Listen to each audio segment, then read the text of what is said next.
오늘 함께 나눌 하나님 말씀은 갈라디아서 5장 16절부터 21절까지입니다.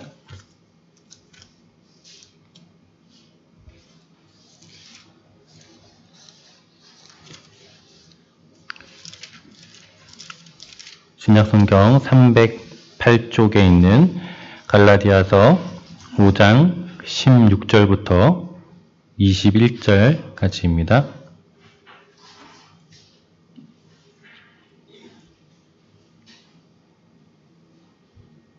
오 장 16절부터 우리 21절까지만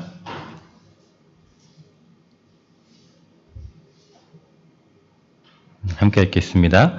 내가 이르노니 너희는 성령을 따라 행하라. 그리하면 육체의 욕심을 이루지 아니하리라. 육체의 소욕은 성령을 거스르고 성령은 육체를 거스르나니 이 둘이 서로 대적함으로 너희가 원하는 것을 하지 못하게 하려 함이니라.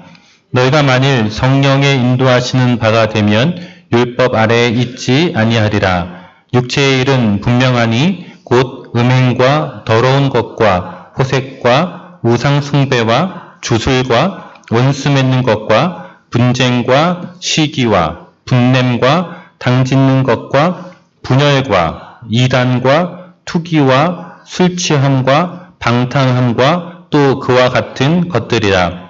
전에 너희에게 경계한 것 같이 경계하노니 이런 일을 하는 자들은 하나님의 나라를 유업으로 받지 못할 것이요. 아멘.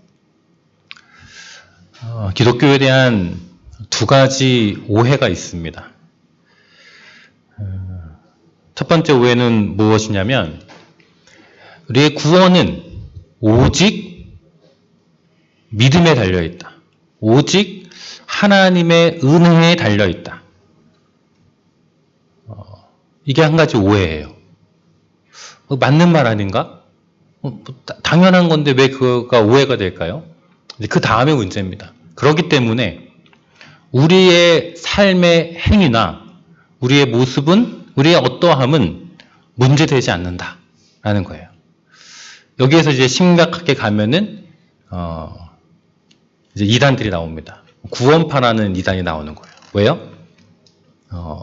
우리는 어쨌든 구원받았다. 그러니 구원 이후에 우리의 삶의 문제는 아무런 제재가 없다. 죄를 지어도 문제가 안 든다. 이렇게까지 가는 거죠. 왜? 우리는 오직 하나님의 은혜로 구원받기 때문에. 앞에 하나님의 은혜를 강조하고 우리의 믿음을 강조하는 데까지는 문제가 없습니다. 그러나 그 뒤에 우리의 삶의 차원으로 이 신앙을 연결시키지 않는 것은 기독교 안에 심각한 오류를 낳게 됩니다.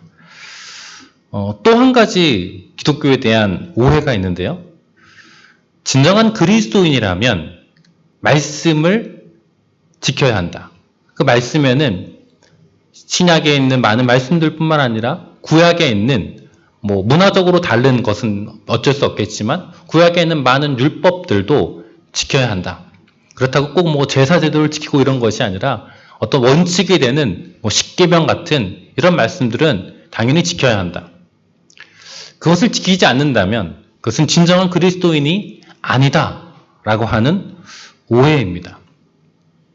그래서 그러한 계명들을 지키지 않는, 말씀을 따르지 않는 삶으로 나타내지 않는 삶을 보면서 저 사람은 진정한 그리스도인이 아니다. 저 사람은 구원받지 못한 사람이다. 라고 하는 것도 기독교 안에는 심각한 오해입니다. 성경을 여러분이 잘 읽어보시면요. 사실은 두 가지의 내용이 다 있습니다. 어떤 성경 본문들은 우리의 행위는 아무런 문제가 아니다.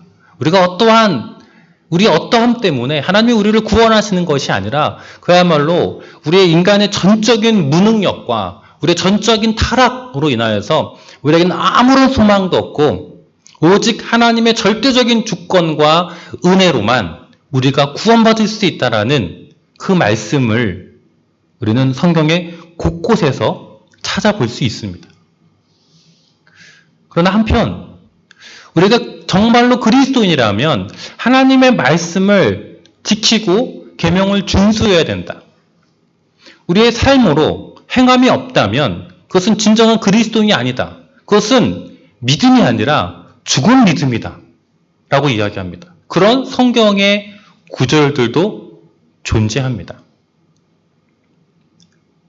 우리가 이러한 경우에 뭐라고 하죠? 이런 걸 우리가 모순이라고 합니다. 한쪽에서는 무엇인지 뚫을 수 있다라는 창이 있는 거고, 한쪽에서는 무엇인지 막을 수 있는 방패가 있다라고 이야기하는 것이죠. 그래서 이것을 신학적으로 다르게 이야기하면, 한쪽에서는 하나님의 절대적인 주권을 강조하는 은혜주의가 있습니다. 또 한편에서는 우리 인간이 그래도 우리가 노력하고 우리가 하나님의 뜻대로 살아가야 되는 것 아니냐라고 하는 율법주의가 있습니다. 말씀드린 것처럼 성경을 보면 어떤 성경의 문맥과 내용들을 가지고 오면 한 편을 지지합니다. 그러나 또 다른 성경은 또 다른 편을 지지합니다. 그래서 마치 모순처럼 보이는 이 성경의 말씀들을 우리는 모순이라고까지 표현하지 않지만, 그래서 성경에는 사실은 이 은혜와 율법 간의 미묘한 그리고 아주 분명한 긴장이 있습니다. 우리 2025년도 내년 한 해 동안 우리 교회가 함께 추구해야 될 우리 표어는 성령을 따라 행하라 라는, 오늘 갈라디아서 5장 16절의 이 말씀을 근거로 해서 성령님과 동행하는 교회가 되는 것이 우리 내년도 한 해 동안에 우리 교회의 큰 목표와 방향입니다. 그래서 지난주에 우리 15절부터 18절에 있는 내용을 토대로 하여서 우리가 어떻게 해야지 이 성령을 따라 행하는 삶을 살아갈 수 있는가에 대한 이야기를 했습니다. 그리고 그 성령을 따라 행할 때 그 반드시 어떤 일이 벌어지느냐, 육체의 소욕과 육체의 욕심과 대비된다는 말씀을 드렸습니다. 그래서 16절부터 18절까지에는 성령이라는 키워드와 또 육체라는 키워드가 계속해서 대립적으로 나오고 있습니다. 그리고 이제 오늘 우리가 함께 읽었던 본문 19절부터 21절에는 그러면 과연 성령의 일에 반대가 되는 육체의 욕심, 육체의 소욕, 육체의 일은 무엇인가에 대한 리스트가 나오고 있습니다. 여러분 잘 개수를 세보시면 15가지의 리스트가 나오는데요. 아마 사도 바울이 당시에 갈라디아 지역에 있는 한 교회가 아니라 그쪽 지역에 있는 여러 교회들에게 이 편지를 회람하도록 썼을 텐데, 그 교회들에게 쓰면서 아마 당시에 이 교회 안에 있었던 여러 가지 문제들에 대한 목록이 남았을 테고, 혹은 당장에 지금 갈라디아 교회에서 발생하고 있는 문제들은 아니지만 얼마든지 발생하고 있는 당대의 여러 가지 위협적인 요소들, 우리의 신앙생활을 방해하는 여러 가지 죄의 모습들을 아마 사도 바울이 기술한 것 같습니다. 그래서 나온 목록이 15가지나 됩니다. 앞서 말씀드린 것처럼 그러면 성령을 따르는 것은 이 육체의 일과 정반대가 된다고 이야기했습니다. 그러면 이 15가지의 일을 행한다는 것은 무슨 의미일까요? 우리가 성령을 따르지 않는다는 것이 되겠죠. 그러면 과연 나는 육체의 일을 따르고 있는가? 아니면 성령을 따르고 있는가? 한번 15가지 리스트를 보면서 한번 여러분의 상태를 한번 점검해 보시기 바랍니다. 육체의 일은 분명하다라고 19절이 이야기합니다. 육체의 일의 첫 번째 리스트는 음행입니다. 정상적인 결혼 관계를 떠나서 우리 마음에 음란한 마음을 가지고 욕망을 품는 것, 성적인 관계를 맺는 것을 다 포함하는 것이 음행입니다. 두 번째는 더러운 것입니다. 굉장히 좀 포괄적인 내용 같지만 영적으로, 도덕적으로, 육체적으로 불결한 상태가 되는 것을 더러운 것이라고 표현을 합니다.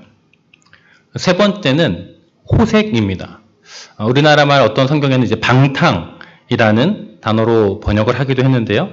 절제 없이 방탕한 행동을 하는 것, 도덕적으로 무절제하는 것입니다.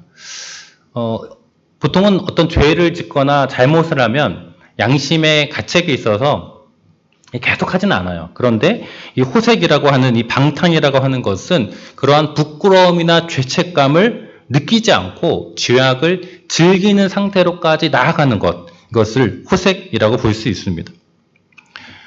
우상 숭배는 하나님이 아닌 다른 것으로 자신의 경배, 자신의 의지의 대상을 삼는 것을 의미합니다. 단순히 기독교를 안 믿는다라는 것이 아니라 내가 교회에 다니지만 내가 하나님보다 또 다른 것을 더 의지하고 있다면 그것 자체가 우상이 될 수 있습니다. 돈이 될 수도 있고요. 자녀가 될 수도 있고요. 자신의 직장이 될 수도 있습니다. 다섯 번째 리스트는 주술입니다. 마술인데요. 오늘날 우리에게는 별로 상관이 없는 것처럼 보이지만 사실은 굉장히 밀접하게 우리 삶에, 우리 사회 안에 들어와 있습니다. 이것은 미신을 가리킵니다. 이제 연말이 되고 또 연초가 되면 사람들이 다 어디로 가죠? 뭘 보죠? 점을 보러 갑니다. 그래서 요즘에는 어디 굳이 미아리나 이런 데 가지 않더라도 스마트폰으로 여러 가지 점괘나 이런 것들 사주팔자를 봅니다. 그 모든 것들이 다 주술적 행위입니다. 그리고 조금 더 나아가면 이 당시에 이제 주술하는 사람들은 이게 온정신에, 제정신에 뭔가 이런 미신, 점술 행위를 하는 것이 아니라 살짝 약에 취해서 했습니다. 그래서 오늘날 여러분 가끔 이제 뉴스를 통해서 보실 텐데 미국의 LA 지역, 캘리포니아 이런 데 보면 사람들이 다 이상한 모양으로 걸어다니는 것을 보고 있어요. 마약 같은 거에 취해가지고 길거리에서 돌아다닐 수 없을 정도로 지나다니는 사람의 반 이상이 정말 이상한 형태를 취하고 있는 그러한 마약류, 약물에 완전히 빠져 있는 것들도 이 주술의 한 형태라고 볼 수가 있습니다. 우리랑은 조금 멀어 보이긴 하지만 사실 점점 우리 사회의 뉴스를 보면 이러한 빈도나 이런 것들이 계속해서 증가하고 있다는 것들을 우리가 쉽게 볼 수 있습니다. 우리나라에는 아직 총기 소지가 안 되잖아요. 그래서 그런 이제 사고들은 거의 없는데 사실 마약류에 대한 것도 굉장히 단속을 강하게 하기 때문에 아직은 우리가 가까이에서 접한다 이런 느낌은 없는데 점점 이것들이 이제 허용이 되거나 혹은 경계가 무너지게 되면 마치 그냥 담배 피는 거 우리 사회에서 크게 무리가 되거나 그것을 뭐라고 하지 않는 것처럼 나중에는 이런 약물의 문제도 비슷하게 흘러갈 수 있습니다. 여섯 번째 육체일은요, 원수 맺는 것입니다. 여러분 왜 원수를 맺죠? 여러분 혹시 원수 있으십니까? 원수지간에는 말을 안 하죠.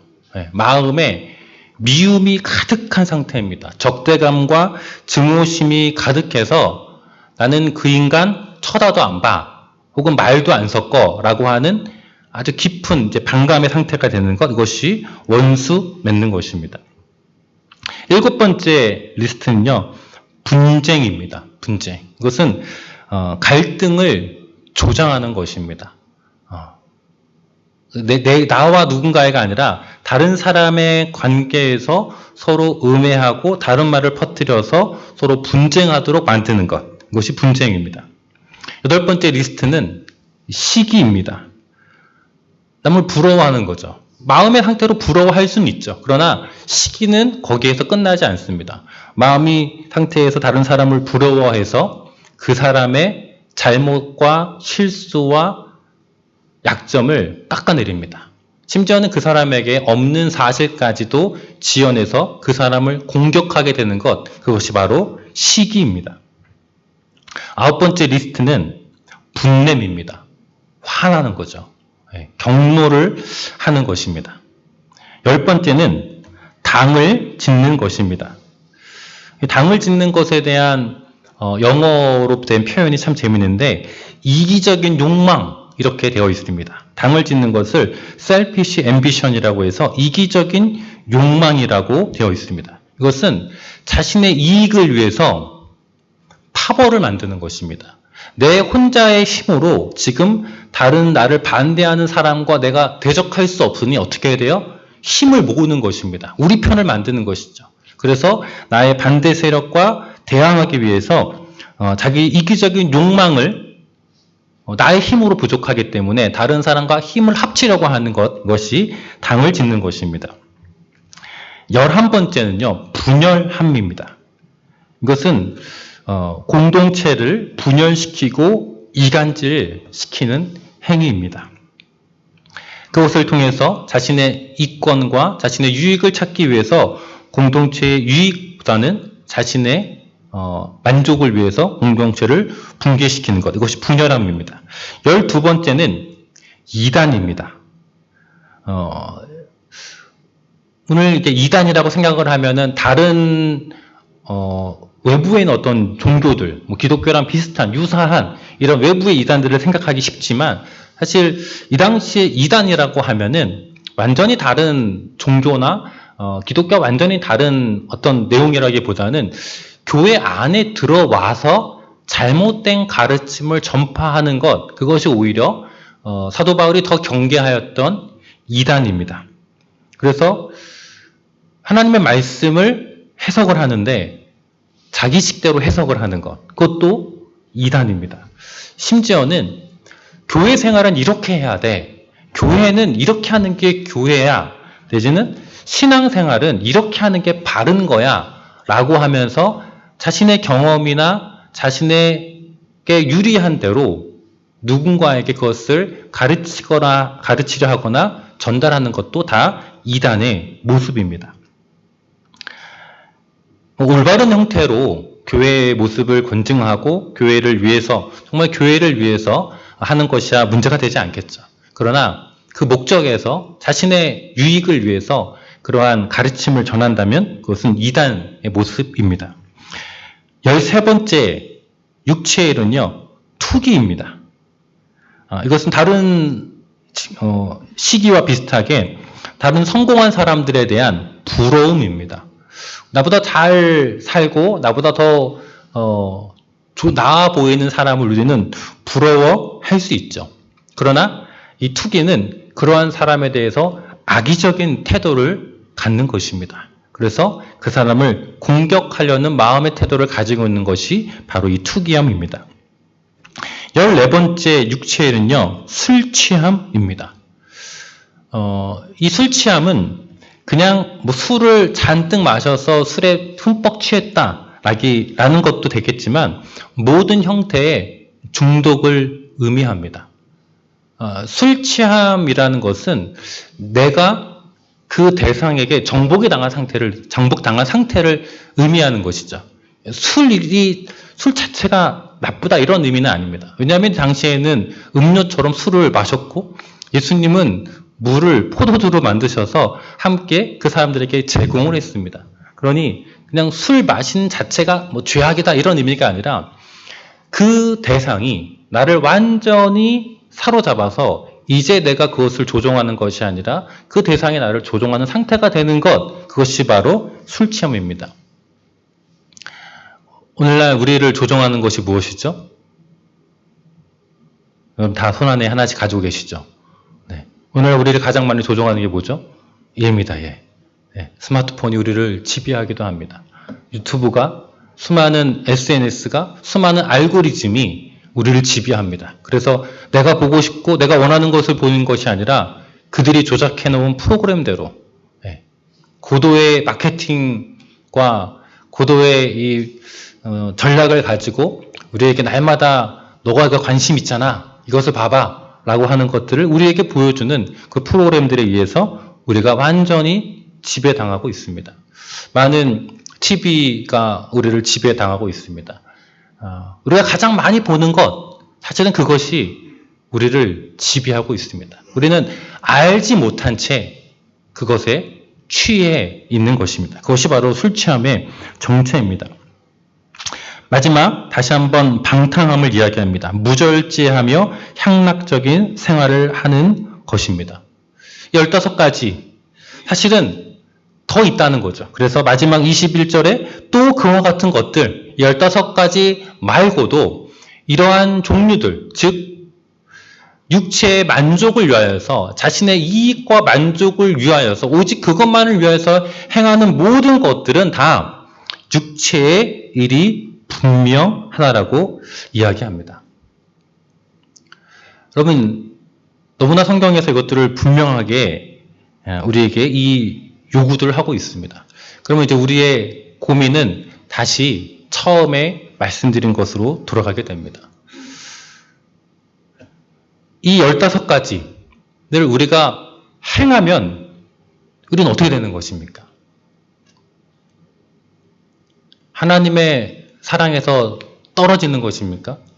하나님의 은혜의 자격을 상실한 것입니까? 그럴 수는 없겠죠.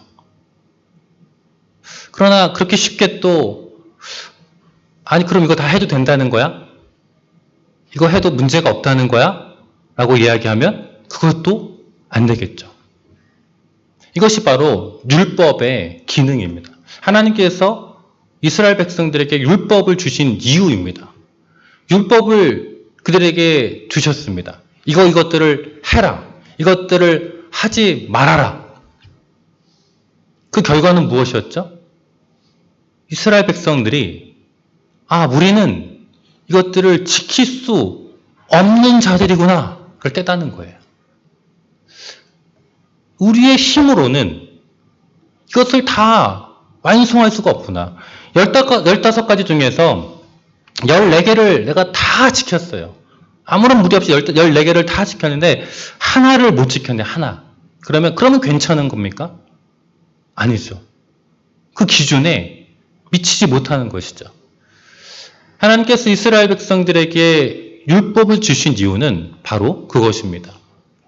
우리가 우리의 힘과 능력으로는 그 율법을 지킬 수 없는 자라는 거죠. 그래서 성경은 뭐라고 이야기해요? 그러한 우리의 상태를 죄인이라고 이야기합니다. 우리의 상태 자체가 그 하나님의 율법의 요구를 다 지킬 수 없는 것이죠. 그래서 우리에게 하나님께서 베풀어 주신 것이 무엇입니까? 바로 예수 그리스도의 십자가입니다. 우리의 힘과 능력으로는 우리의 의로는 하나님께 나아갈 수 없다는 것을 우리가 여실히 깨닫고 그럼 우리는 어떻게 할 것인가? 하나님의 은혜 외에는 우리가 살 소망이 없다는 것을 철저하게 깨닫게 하는 그 기능이 바로 율법의 기능입니다. 내가 이렇게 무력한 존재이구나. 내 힘으로는 내가 아무것도 할 수 없구나. 오직 하나님의 은혜로만 내가 구원받을 수 있고 나에게 다시 소망이 있구나 라는 것을 알게 하는 것입니다. 여러분 15가지 하지 마십시오. 최대한 노력해서 여러분 하지 말아보십시오. 그러나 실패할 것입니다. 안 될 것입니다. 무언가는 여러분이 하고 있을 겁니다. 그때 철저하게 하나님의 은혜를 구하십시오. 하나님 내가 이것들 열심히 지키려고 했는데 내 힘으로는 도무지 되지 않습니다. 하나님의 은혜가 필요합니다. 어쩌면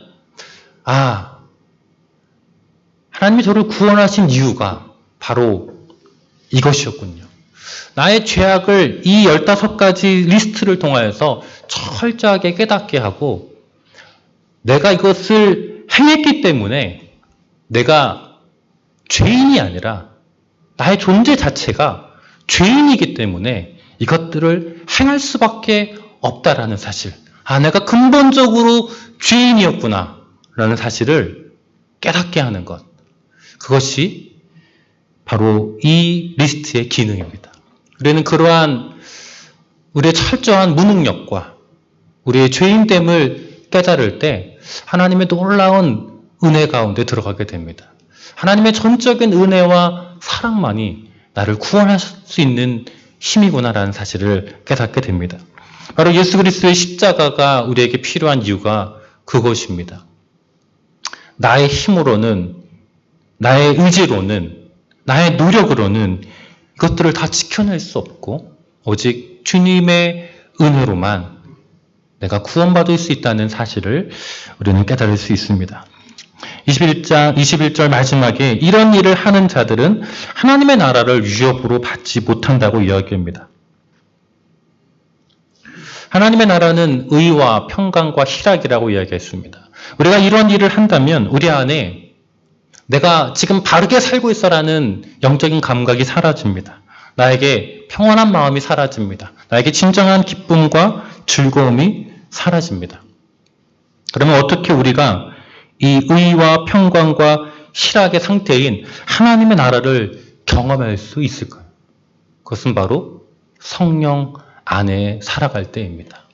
여러분, 성령 안에 살아간다는 것은 하나님의 영이 내 안에 오셔서 내가 이제 더 이상 나의 육체의 욕구와 내 육체의 소욕대로 살아가는 것이 아니라 하나님의 영의 이끄심을 받은 상태로 살아감을 의미합니다. 그래서 로마서 14장 17절에 하나님의 나라는 먹고 마시는 것이 아니라 성령 안에서 의와 평강과 희락이라고 하였습니다. 우리가 이 하나님의 의와 평강과 희락을 누릴 수 있는 유일한 방법은 바로 성령 안에 살아가는 방법입니다. 우리가 15가지를 지키려고 노력해야 됩니다. 그러나 우리는 다 실패할 것입니다. 그러나 다시 노력해야 됩니다. 그러면서 내 안에 하나님의 성령이 더 강하게 역사하시고 내 안에 더 하나님의 영의 이끄심을 받은 대로 살려는 소망이 우리 안에 간절히 생기게 될 때 우리는 비로소 한 걸음씩 한 걸음씩 이 15가지의 일들이 그냥 내가 할 수 없는 일이 되어질 것입니다. 내 욕망으로는 이것들을 원할 수 있지만 이제 내 안에 계신 내 성령님의 이끄심을 내가 따르는 삶을 살 때 더 이상 난 이런 것을 할 수 없는 자가 되어 있음을 발견하게 될 것입니다. 하나님께서 우리에게 예수 그리스도를 통하여서 구원을 베풀어 주시고 그냥 구원만 베푸신 것이 아니라 하나님의 영을 우리 가운데 부어 주셨습니다. 우리의 영혼을 구원하셨을 뿐만 아니라 우리에게 하나님의 성령을 부어 주신 이유는 우리가 이러한 것들을 행할 수 있는 능력을 우리 가운데 부어 주셨다는 것입니다. 그러나 내가 그 성령을 의지하지 않고 여전히 나의 힘을 의지한다면 우리는 반드시 실패합니다. 그러나 이제 내가 성령님을 의지합니다. 내 안에 주신 그 성령님의 인도하심을 내가 따라 살겠습니다. 라고 살아간다면 우리는 이 15가지 육체의 일을 행하지 않고 영의 일을 감당하게 될 것입니다. 지난주에 결론을 말씀드렸습니다. 우리가 어떻게 하나님의 영의 인도를 받을 것인가? 우리는 기도의 자리로 나아가야 합니다. 기도의 자리로 나아가서 하나님의 음성을 듣는 법을 뵙고 하나님 앞에 순종하는 연습들을 해야 합니다. 이제 우리의 기도는 바뀌어야 합니다. 내 원하는 것들, 내 필요들, 내 목표들을 하나님께 구하는 것이 아니라 하나님의 뜻을 알게 해주십시오. 성령님으로 하여금 내가 그 주님의 뜻을 이룰 수 있도록 나에게 말씀하여 주십시오. 나의 삶의 모든 문제 가운데 성령님의 이끄심을 받기 원합니다. 라는 차원으로 우리의 기도가 바뀌어야 합니다. 저와 여러분이 2025년 한 해 동안 또 2024년 남은 한 달을 잘 마무리하면서 성령님의 인도하심을 사모하고 그 이끄심을 따라 살아가는 믿음의 삶을 살아가기를 주님의 이름으로 소망합니다. 기도하겠습니다.